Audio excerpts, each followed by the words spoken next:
Hey guys, it's Kevin from Kevin's Off-Road here. One of the questions that we get is why does the JKS and other aftermarket track bars require 1 inch or more of lift? The short answer is that the thickness of the bar, the JKS bar, is substantially thicker than the factory track bar is. When you go to upgrade that, what happens is the extra thickness of the bar gets in the way of where the differential needs to travel. So there's a couple of different ways to remedy this. One, real simple, if you ever thought about doing a budget boost or something like that, now's a really good time to do that, especially if you need to have shocks put on anyway.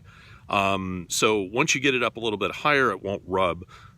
Second way is, on a ZJ and XJ, there's a track bar bracket that attaches to the frame, and sometimes when people remove those, they don't get them as far forward as they need to.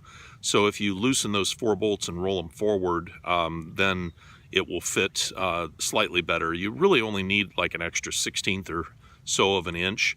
So sometimes sliding that bracket further forward moves the mounting point forward, and then you have less rubbing going on.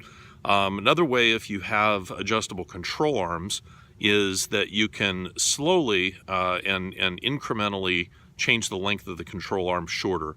A lot of people do not have adjustable control arms, so that probably won't apply to you.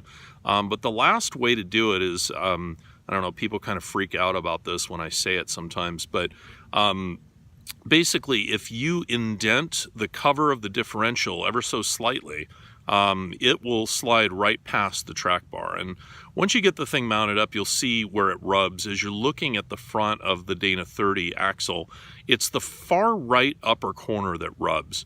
And you may notice that on the left-hand side is where your ring gear is. So on the right-hand side of the differential, there's absolutely nothing back there. In fact, it's above the fill level, so there's not even any fluid back there, it's just air.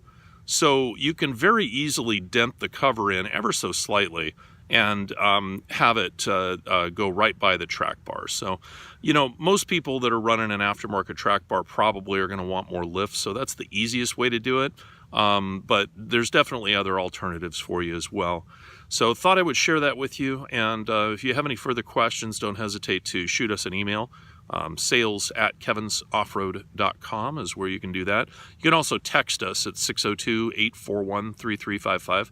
And we're on Facebook and Instagram and Twitter and all that fun stuff too. So KevinsOffroad.com/blog is where you can find other videos like this. And make sure to subscribe for more additional videos coming up. I appreciate you tuning in, and hope you have a fantastic day. Thanks so much. Appreciate your business.